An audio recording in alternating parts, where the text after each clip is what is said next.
This is the second episode of Primary School, a podcast about New York's 2025 mayoral primary focused on the issues that matter most to students and young voters.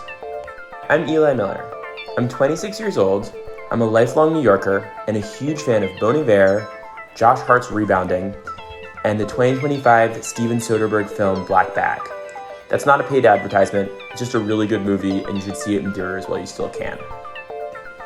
I've worked as a data researcher in criminal justice reform for the past 4 years, and in my free time, I write a blog about ghosts called Ghost Runner. You should check it out. And now, I'm starting this new project with some friends. Our guest today is Whitney Tilson. Whitney is a former hedge fund manager, a philanthropist, and a co-founder of many nonprofits, including Teach for America. Now he's running for mayor, and he believes that this city needs the mayor to be a change agent, not another career politician. He also believes that the city has gone too far to the left, something that I disagree with him about. And he's a policy wonk, backing up his massive list of specific proposals with lots of data and descriptive anecdotes, which, for me anyway, made him a fun person to chat with. I hope you enjoy our conversation. Before we get started, a quick disclosure. Tilson is a longtime family friend of one of our producers, which is one reason we were able to book him. Okay, here we go. My conversation with Democratic mayoral candidate Whitney Tilson.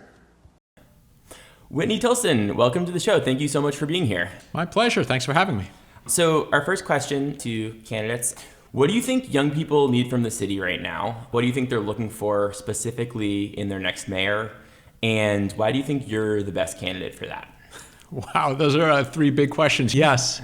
So look, I've raised three daughters here in the city, and they're now 28, 25, and 22 years old, so I have a front row seat. And the first thing is this is the greatest city in the world in general, but specifically for young people. My advice to young people is after you sort of get credentialed, go to a good school, is move to a dynamic city.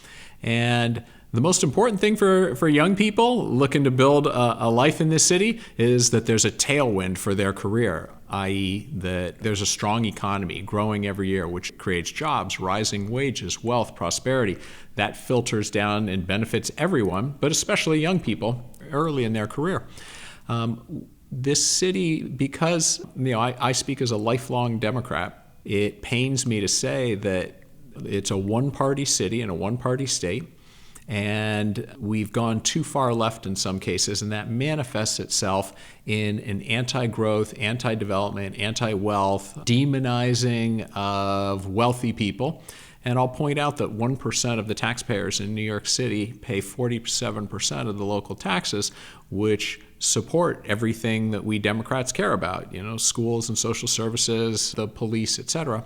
So that's, being the candidate, being the only business person in the race, the only person who's not a career politician, and out there talking about economic growth. The idea that we lost Amazon, that wanted to put their second headquarters here, is absolute madness. I want to sort of combat that anti-growth NIMBYism, not in my backyard syndrome, that affects business in general, but construction of housing in particular.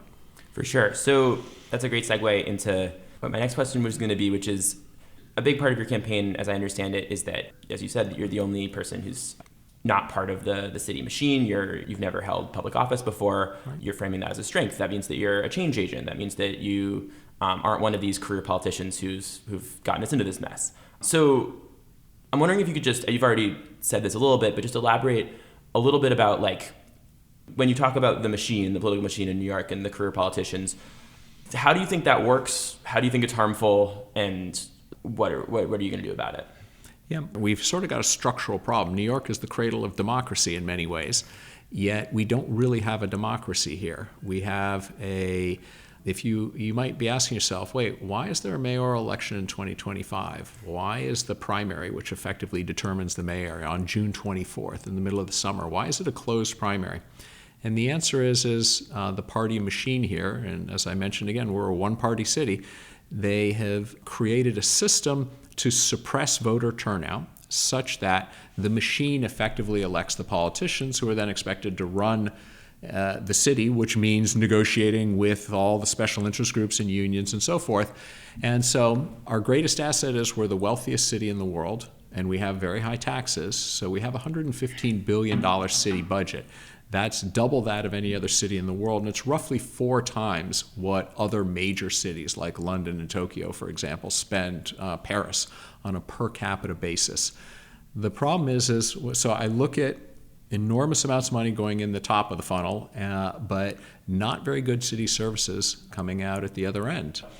The system just isn't being managed very well. And as a business person, I went to Harvard Business School, graduated 30 plus years ago. I built a half dozen small businesses here in the city.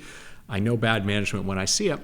And so when I looked at the field, I just saw different flavors of career politicians who have governmental experience. They have political experience, but not business and managerial experience. And I look back to how well Mike Bloomberg was running this city with a team of business people, and then how poorly the city's been run in the 11 years since then. And I said, you know what, I want to give New Yorkers a choice. I think voters are fed up and looking for change. I'm clearly the biggest change candidate in the field, and it's a narrow road I'm in because it's a low turnout primary. Only 26% of eligible Democrats voted last election, which meant that Eric Adams was effectively elected mayor when he won the primary, with 404,000 votes in a city of 8.8 million back then. So 5% of New Yorkers elected our mayor. That's not really a democracy, in my view, and it means that it's not just the mayor, but borough presidents, comptroller, et cetera, are elected by a machine that then sort of owns the politicians.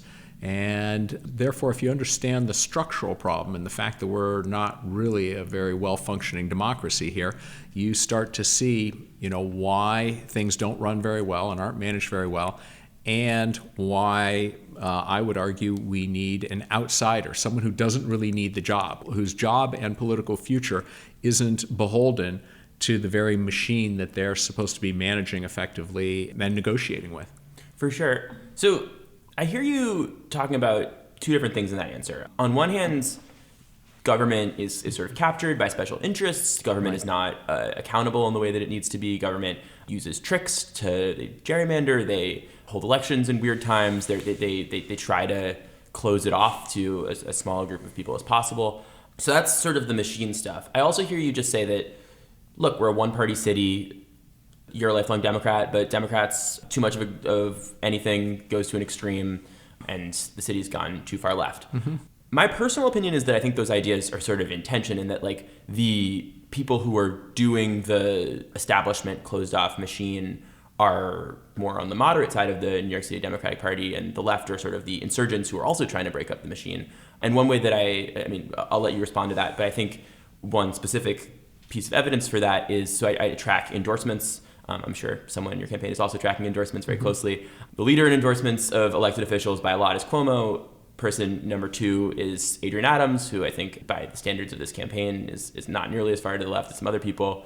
People like, Bradlander, Zellner-Myrie, they have a few people around the edges, but certainly it's going to be very difficult for even Bradlander to get representative in Congress to endorse him. So talk a bit about, one answer is just that these are 2 different problems, and they're both problems, but do you disagree with this? Do you think that the machine actually is too far left? It is definitely moved in that direction, in my opinion. So I don't see them in tension. I see them in a closed primary, off-season, low turnout. A small number of, I would say, there's sort of special interest groups called the teachers union, for example. Mm-hmm. But then you also have, I've been to mayoral forums with various community groups, et cetera, and it is not representative of the wide swath of New York City voters, who are mostly working class. The people who disproportionately vote are much more likely to own their own homes, so they're housing stable. Keep in mind, in New York, 1/3 of people own, 2/3 of people rent, the exact inverse of what's true nationwide, for example. So that's where you get small minority of people who don't want development. They don't want new building in their communities. They worry about new people moving in, so they kill development.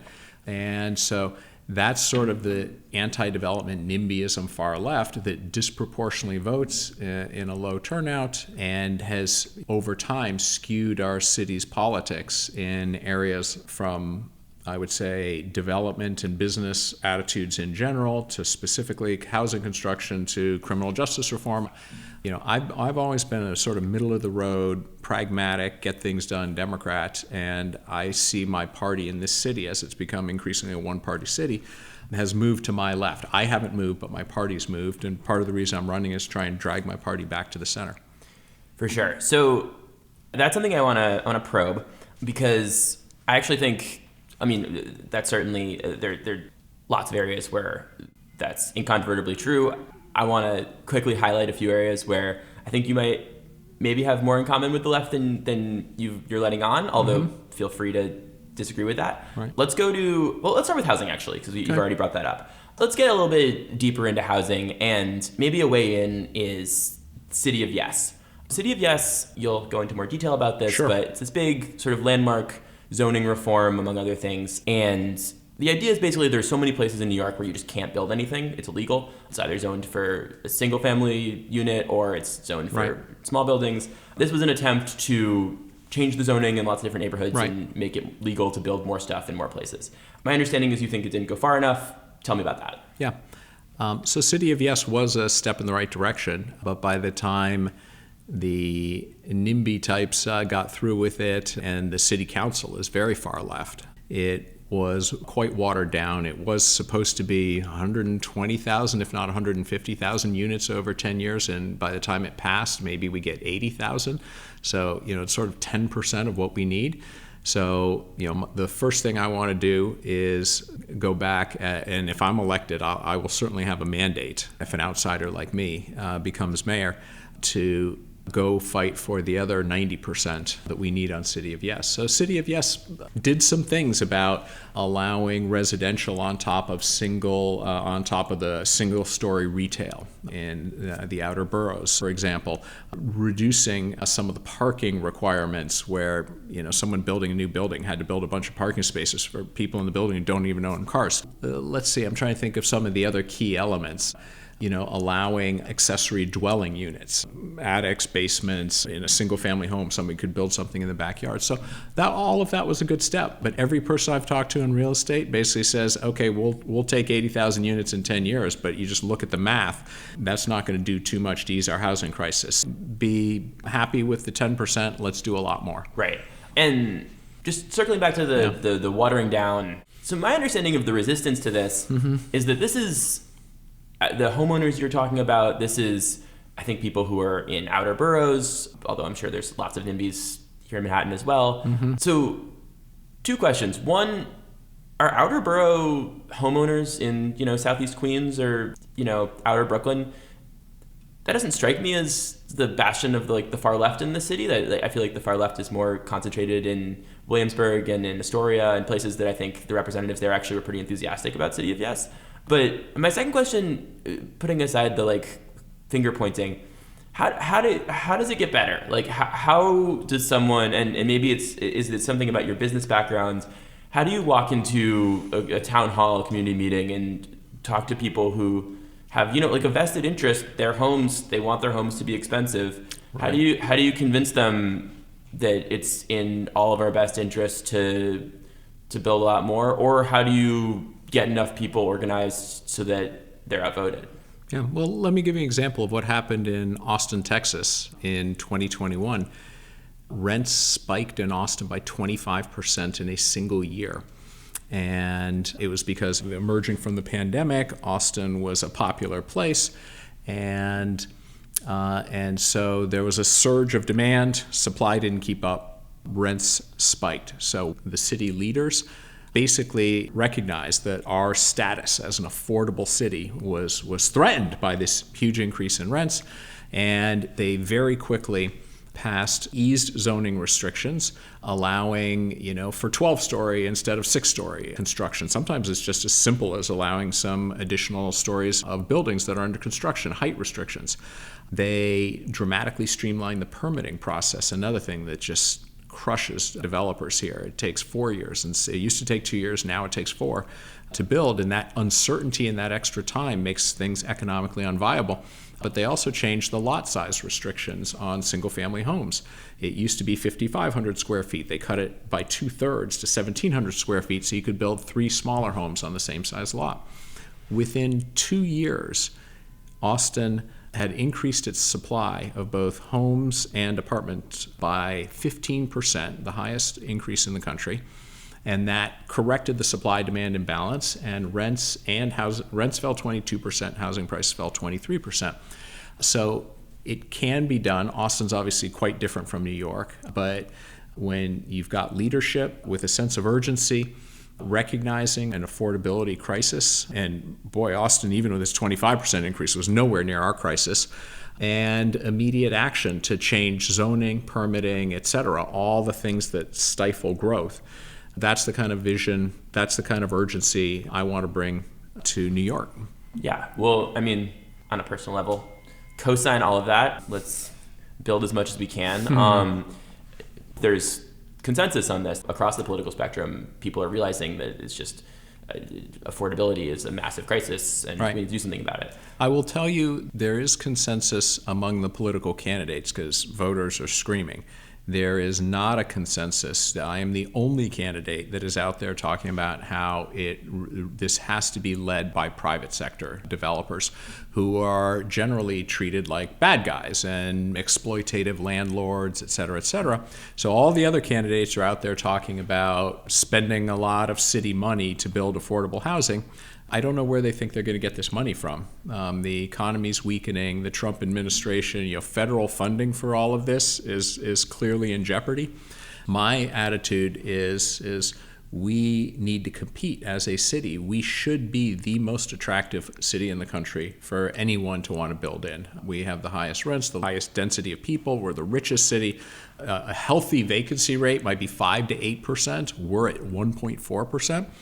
So every private sector investor and developer I talk to says, I want to invest here, but then they say the city's just made it impossible. And most of them are saying, I've given up on New York. And they are now building in Newark, for example. I've talked to multiple developers who are developing in Newark, and when New York City is losing to Newark, things are bad. For sure. I do think Zellner Myrie, for example, is pretty supportive of a lot of market rate housing. He's the one candidate I'll credit with sort of at the mayoral forums when there's a very lefty audience out there that generally boos and hisses anytime you mention the word private investment or developer. He's proposed something pretty ambitious and the need to overcome the anti-development NIMBYism types. All right, let's jump to congestion pricing. Sure. How do you think it's going? What was your position on this? Has it changed at all? It hasn't changed at all. I've always been supportive of it. I'm for environmental reasons, but also because I think people are focused on the wrong tax. It's not $9 or $2.25, overnight. It's the tax of sitting in traffic that chokes our roads and causes quality of life issues. And it's bad for businesses. It's bad for tourists. But here's the thing. I've been to Singapore and other major cities that have done congestion pricing better than we have. So I think it's clearly working. It's raising revenue, but it has reduced congestion at peak times, and that there's been a real benefit there. But what I want to do is do it the way Singapore has been doing it since the 1970s, which is they congestion price everywhere in the city, and Singapore's 6.2 million people, so it's a city in comparable size to New York's 8.1 million. But I was just sitting in traffic up in the Bronx, coming down here, for example. There's a lot of traffic on the Cross Bronx. So I realize it's not very politically popular to say, let's expand it, but I don't want to expand it to create more revenue, to charge people more. What I want to do is I want to use congestion pricing as a congestion elimination tool. I want to be the mayor that eliminates congestion in all of New York. And so I want to, just like in Singapore, you want to go to certain parts of Singapore, there's a little arch over the roadway and it's dynamic. The pricing changes by the hour. And so they set a price to such that whatever price eliminates the congestion, that's what they do. And so let's do that here. And so if you want to go into a congested area anywhere in the city at rush hour, It might be $20 or $25, but if you want to go in an off-peak time and there's no congestion, you can go south of 60th Street for free at an off-peak time, and pricing varies by the hour. I think this isn't some pie in the sky. This is something that's done successfully elsewhere, and we should do it too. We should do it right. For sure. Not to be a jerk. I mean, obviously you're proposing a next level solution, but the people who are enthusiastic about this solution as it is are, Lander, Zellner, to a lesser, Zoran, I think, has said a lot of positive things about it. People who are opposed, Eric Adams has been completely silent. Cuomo obviously originally signed it, but has since walked it back and said it was a bad idea. I think Adrian Adams has a lot of local opposition to it.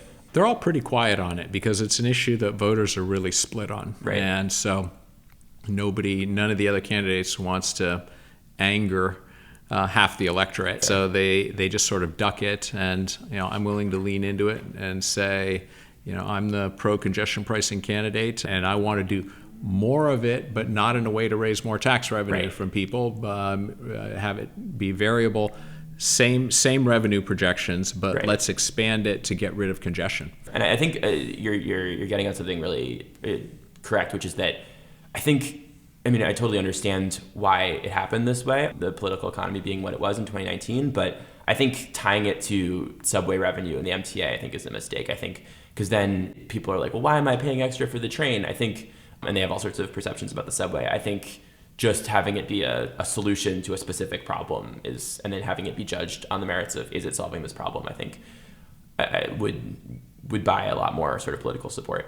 Let's jump to a different issue that is, I think this is the first issue on your website, although maybe you've changed it since last time I checked. Let's talk about street homelessness. Mm-hmm. So maybe I'll just let you go. Street homelessness, what is the problem? How are you going to fix it? Why do you think the system, the current people in charge are not going to fix it? Sure. Well, let me frame it. In fact, I just came here from visiting a homeless shelter up in the South Bronx called Sienna House. And so, but that's not street homelessness, to be clear. New York City is the only city in the country has a right to shelter. And we have a sort of big, inefficient system, very expensive system, but it does put a roof over the heads of about 90% of our homeless. Tonight, 90% of New York City's homeless will have a roof over their heads. And that actually compares very favorably to, for example, Los Angeles, which is like 30%, right? The bulk of the homeless are affordability homeless. They just got priced out. And the best way to deal with our homelessness issue is to create a lot more housing and to reduce rents so that people aren't forced into homelessness. For example, West Virginia is a lot poorer than New York, has higher rates of drug addiction, for example, the other things that can cause homelessness, but they don't have a big homelessness problem because housing is cheap there. So you've got the affordability homeless, and then you have the second biggest category is battered women. They have a home, it's just not safe for them there. So what we're talking about here, the street homeless, is about 10% of the problem. It's single men, mostly suffering from addiction or mental illness. Many of them are staying in shelters, but about 4,100 last count are out in the streets at night. And it's very dangerous for them. It severely impacts quality of life here in New York. And I think we need to eliminate it entirely by helping these people. But I don't think you cannot eliminate it unless you forbid it, unless it's against the law to sleep outside in our public spaces, our parks, our streets, our subways. No other candidate will say this because they'll be accused of criminalizing homelessness. And I'm not talking about implementing it overnight. I'm not talking about arresting people and sending them to Rikers, of course. It is not a crime to be homeless. It's a tragedy. So we have to build about 10%, provide 10% more shelter beds and all. But I think there has to be an element of the social service workers, the mental health people who are going out, trying to help these folks out there. We need to give them an option, a decent option. But at the end of the day, saying it is not your choice to choose to sleep overnight out in our streets or parks or subways. Interestingly enough, Florida just passed a law outlawing overnight camping anywhere in the state. It went into effect October 1st. And I actually spent an hour on the phone with a guy down in Jacksonville, Florida's largest city. And he said it's the best thing that's ever happened to their street homeless because it forced the city to help the 350 or so men who were out on their streets. And it forced the Democratic mayor and the Republican city council to work together to help solve this issue. And he said, quote, I'm proud to say we've led with compassion. And so I don't think you can eliminate the problem unless you forbid it. And to be clear, the city council 2 years ago or so in its homeless bill of rights enshrined into law, quote, the right to sleep outside. And I don't think any civilized city people should be allowed to sleep out overnight in public spaces. So that's sort of it's the overview where I'm the only candidate in the field calling on the city council to reverse its misguided right to sleep outside.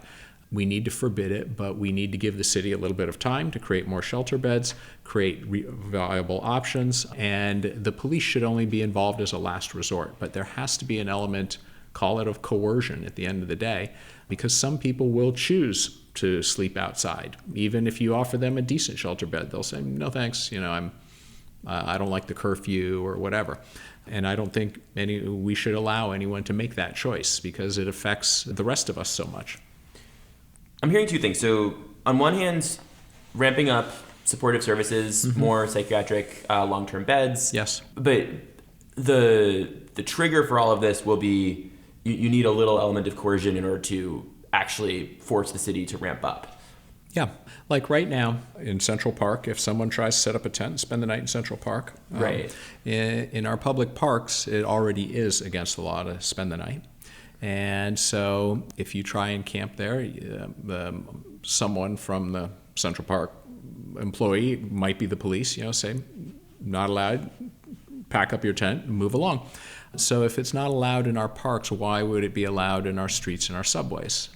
And so, yes, down in Jacksonville, of the 350 street homeless, the gentleman I spoke with down there, who's one of the 7 people on the sort of committee that the mayor and the city council put together to deal with this problem, a local foundation guy, said 60 people of the 350 spent one night in jail because they refused to move and said, no, I'm not going to take that shelter bed, tried to sleep out, and they were arrested for trespassing. So it wasn't a major felony, and it was only for one night until they realized that the city was serious. So that's, I guess, the element of coercion, which I wish weren't necessary, but I'm afraid it is. When you put it like that, like once it's illegal, everyone will fall into line. You wouldn't actually have to put very many people in jail. I guess I think the part of this that I'm most sort of bumping up against, though, is that, so like in the Central Park example, if someone's in Central Park, right now they'll just be moved along, as you say, maybe they'll move to some other place. But, there are other cases where, police will come and take all their stuff, and that's like a form of coercion. Or police will come and take them to a shelter, but like not like the long-term health beds, which I guess don't exist, so they can't take them there. But I don't know. I think the part of this that makes the most sense to me is just we need more beds, we need more capacity, we need to be able to take care of these people. And maybe we need to have, once the capacity exists, we need some way of making sure that people actually go to those beds. Yeah, I guess my concern is that somewhere in the middle, post-enforcement, pre-beds, a lot of people are ending up in jail. And it sounds like you don't want that outcome. No. You've raised a couple other good points. Down in Jacksonville, for example, one of the things they had to do is have, as part of the shelters, they had to have storage bins, sometimes good size, because a homeless person, all of their life's possessions might be in a shopping cart. And, what Mayor Adams has sadly done here in the city is every once in a while he just gets together with a whole bunch of police officers and just goes through and arrests a bunch of people and takes all their belongings and throws it away and traumatizes them and makes their situation worse. It's more for a publicity show or showing how tough he is. Right. I believe in leading with compassion. You mentioned long-term psychiatric beds. I was shocked to learn that New York State in 1960 had 93,000 long-term psychiatric beds. We're down to 3,500. In the past 20 years or so, 70+% of the beds that we've lost have been in New York City. I asked somebody who was familiar with this, well, what happened? for people upstate, you closed a state psychiatric hospital. What did you do with them? And the person said, we gave them a bus ticket to the Port Authority. Right. So another piece of this is we need to change the involuntary commitment law, such that right now the law is someone has to be in an immediate physical danger to themselves or others. And that, just go walk around the streets. There are people out there who you can see are clearly, severely mentally ill, dressed in rags, are filthy, clearly cannot care for themselves. But they're not an immediate danger to anybody, so nobody can do anything. And so concurrent with the other stuff I'm talking about is we need to change that law such that people who cannot care for themselves can be, not just randomly decided by a police officer or somebody, but by, it's generally a licensed psychiatrist or something. When someone is picked up who needs help, and is taken to emergency room, they're evaluated that they can be committed, and we've got to reopen some of those long-term psychiatric beds, where we over deinstitutionalized, right. And people who need long-term care, who will never be able to care for themselves, so that there's a home for them. Really quickly, we can thank our former governor for getting rid of about 10,000 of those beds downstate, and yes. So we'll just have that on the record. Let's jump to crime, another big issue on your campaign. I saw one interview with you that was headlined, "The candidate that wants to make crime illegal again." So I've also, when reading up on you, I found out that you were pretty involved with a lot of criminal justice reform in the late 2010s with your synagogue and yes. other stuff. So I want to use you as a resource to give us a little bit of like a history lesson on what the vibe was like in the late 2010s. And maybe the way in is if we could just talk a little about Kalief Browder, what happened, and if you don't have all the details, I can fill some in. I'm very familiar with it. I know his brother Ackman. Excellent. All right. So tell us about Kalief Browder and how that informed your involvement with the movement in the late 2010s. So Kalief Browder was a African-American teenager, maybe 16, I would guess, years old. He was charged with punching somebody and stealing their backpack. And his case was a notorious case where he ended up at Rikers for 2-3 years. The witness moved away, and his case was an extreme case of falling through the cracks. It was so he ended up being Rikers. He was abused, violently attacked there, and by the time his case was finally dismissed and he got out, he was traumatized and took his own life not long thereafter. So it was an extreme case of a cruel and unjust criminal justice system. And I also think a relatively small amount of bail, he couldn't afford it. And so $2,000. So he wasn't able to get out of Rikers on bail. So he became sort of the poster child for bail reform in particular, and a general sense that we were wildly over-incarcerating, relatively low-level offenders and criminalizing young people who instead needed help. And also it resulted in his case, helped lead, particularly when Democrats flipped the state Senate in 2018, all sorts of legislation like bail reform, raise the age, discovery reform, among others. There's something called Less is More that made it easier to return people who made it harder for people who violated terms of their parole to be sent back to prison, etc. As you pointed out, I was involved with a number of these things. I co-chaired Central Synagogue's Criminal Justice Reform Initiative. My wife and daughters are Jewish, so we've been members of Central for 25 years. And what I can say, sort of the vibe was very, decarcerate as much as possible, and that we could do so safely because crime had been falling for 30 years. And what happened is the legislation that passed in almost every case went too far, and collectively, something like 8 pieces of legislation, 6 at the state level and 2 at the city council level, collectively shifted the pendulum dramatically, and we almost effectively decriminalized all but the most serious crimes, and not surprisingly, we're seeing a lot more of it. And Hence, this has led to an increase in major crimes. It's led to an increase in smaller crimes like petty larceny, i.e. the plexiglass you see in the drugstores, for example, an open-air drug market on Washington Square Park. These kinds of things that, other than affordability, the main thing I hear from New Yorkers, their main concern is what the heck has happened to just the sense of order in this city. Like crime and disorder are up a lot. And Eric Adams was running around out there saying that it's all in your imagination, it's just New York Post headlines, but I can actually show you the data. The city has become materially less safe, and I'm going to fix that as mayor.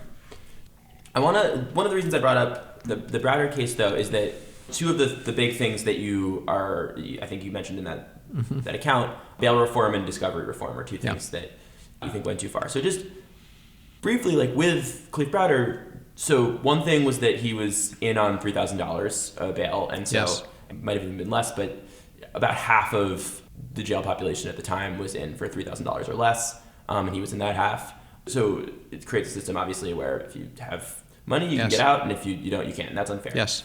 So the second thing was that the witness being missing, the key there was that the prosecutors at the time were not obligated to, reveal through discovery evidence to the defense, and sometimes there would be violations, and the remedy that the judge would always go to was, well, okay, so you're right that you guys haven't followed the rules on this, let's give you 2 months to put it together. And that just built in all these delays, and a lot of times prosecutors were using those maliciously. They were specifically using discovery violations to delay the case and make it drag on so that people were in jail and they were, and pressure was building. A coerced plea deal, exactly. Given that 95% of cases end in a plea deal. Right. Yes. Well, let me address both of those, because both of these pieces of legislation I initially supported. They just went too far. The devil's in the details.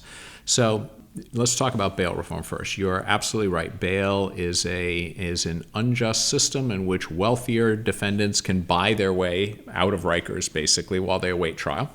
And indigent ones, who might be not even dangerous, a Kalief Browder, rots in Rikers. So in 1971, I have no idea why, but in a burst of misguided liberalism, I suppose, New York State outlawed the ability of judges to consider a defendant's dangerousness when making a bail decision. So the only thing that judges to this day are allowed to consider is whether someone's likely to not show up in court.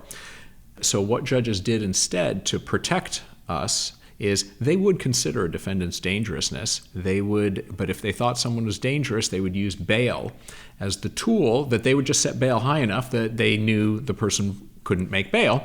And so effectively, judges were protecting us from dangerous people. Let me give you an example. This is a real example of a guy who violently assaulted his girlfriend or wife and said, "I'm going to kill you," and is arrested.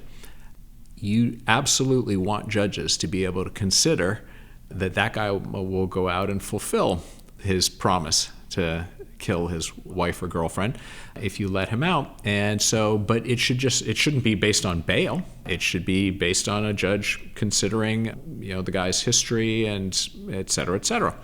So the law, always the trade-off in the fight for bail reform was that we're going to eliminate or severely limit the bail system, but in exchange give judges dangerousness. And then when Democrats flipped the state Senate in 2018, it turned out the far left advocates, the decarcerate everybody, realized, hey, we can pass this, we can get rid of bail, and we don't have to give those judges dangerousness, and let's maximally decarcerate. So the law took effect on January 1st of 2020. That year, the New York City murder rate went up 47%. Because of COVID, though, right?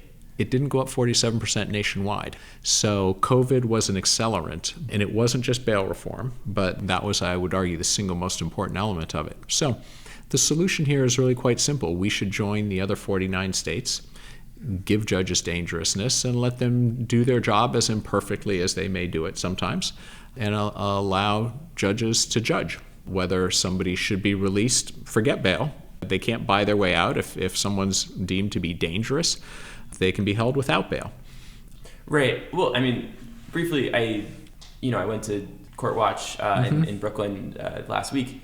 It's possibly true that there's either cases where you can't use dangerousness, or there's you can't explicitly say that out loud, those specific words.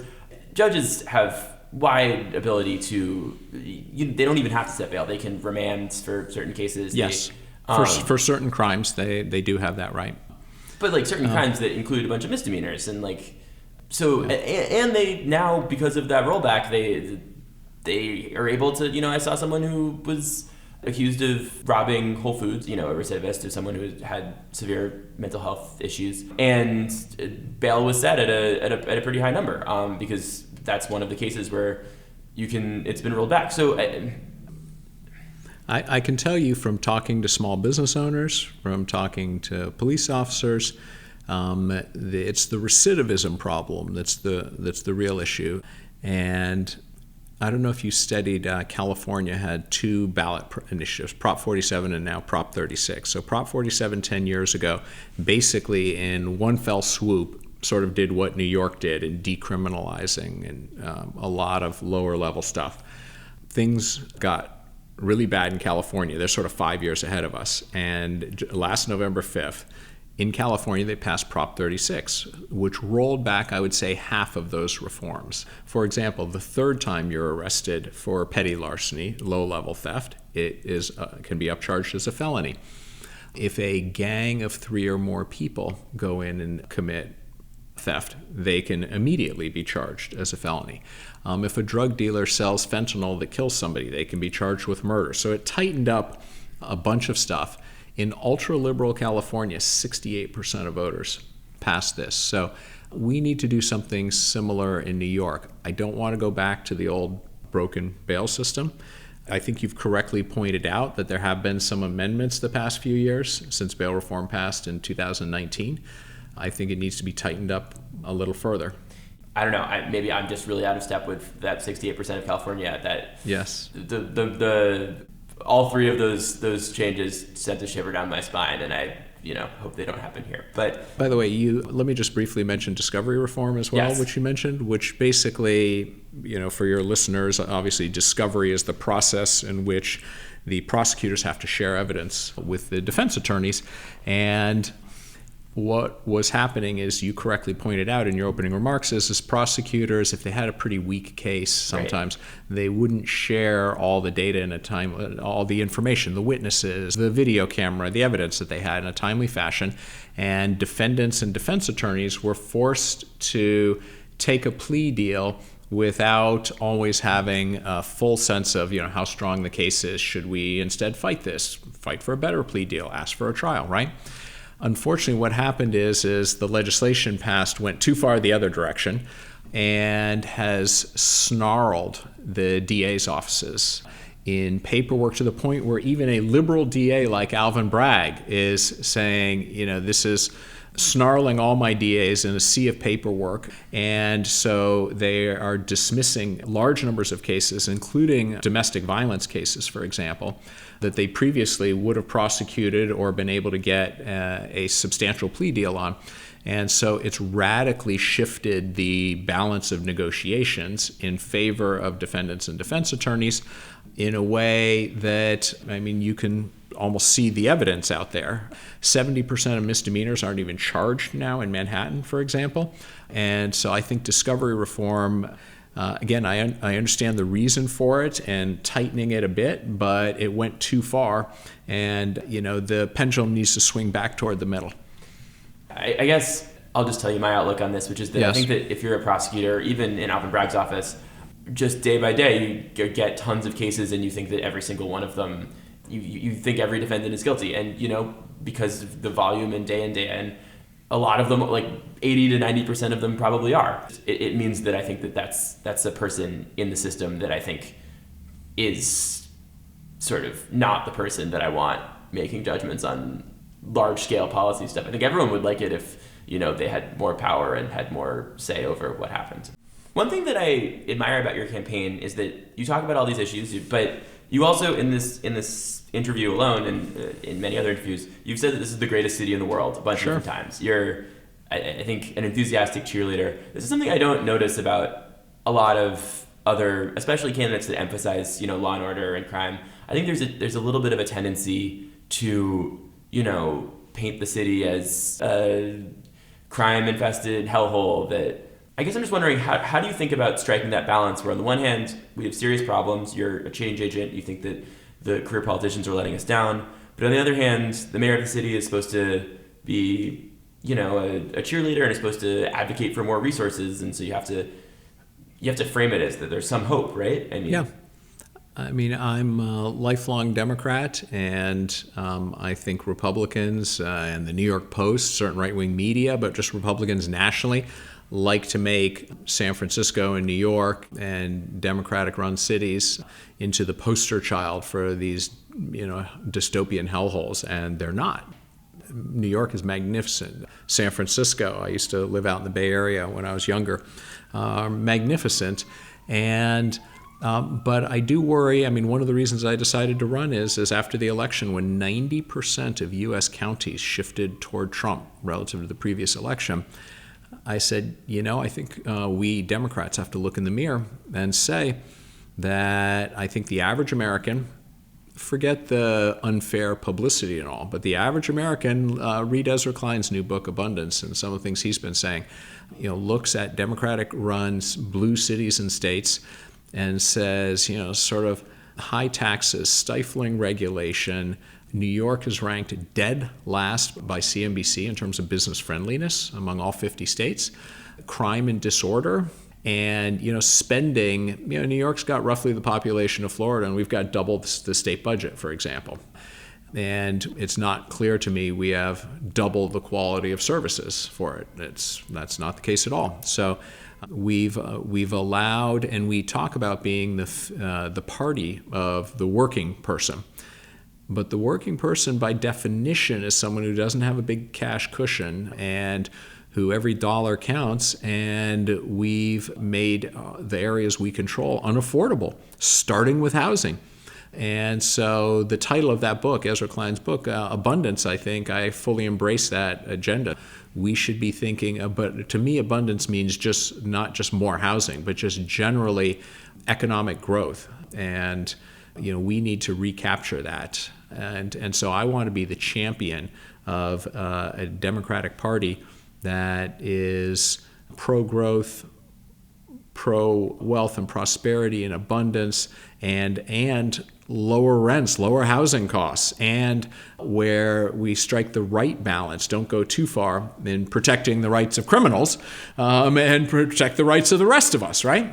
So I guess that's how I think about that. Yeah, well, I'm a big fan of that book also. I know you probably have to go. Do you have time for a quick lightning round of slightly more light questions? Sure, let's give it a try. Excellent. All right, so sometimes in local elections and national elections, a candidate who doesn't end up winning but has a big chunk of the coalition, then the eventual winner will offer that person a spot in their administration.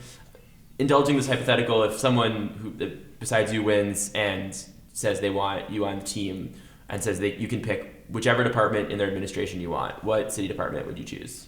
The Department of Education, for sure. I'm one of the founders of Teach for America. Was employee number 2, helping Wendy Kopp start that 35 years ago. Been on the board of KIPP for 20 plus years. And so worked very closely with Bloomberg, Mayor Bloomberg, and when his chancellor was Joel Klein, when they were really the only time in recent decades where I think the system was really working, putting kids first in the system. So I have no plans to be the Ed Chancellor. I do not seek a job in any future administration.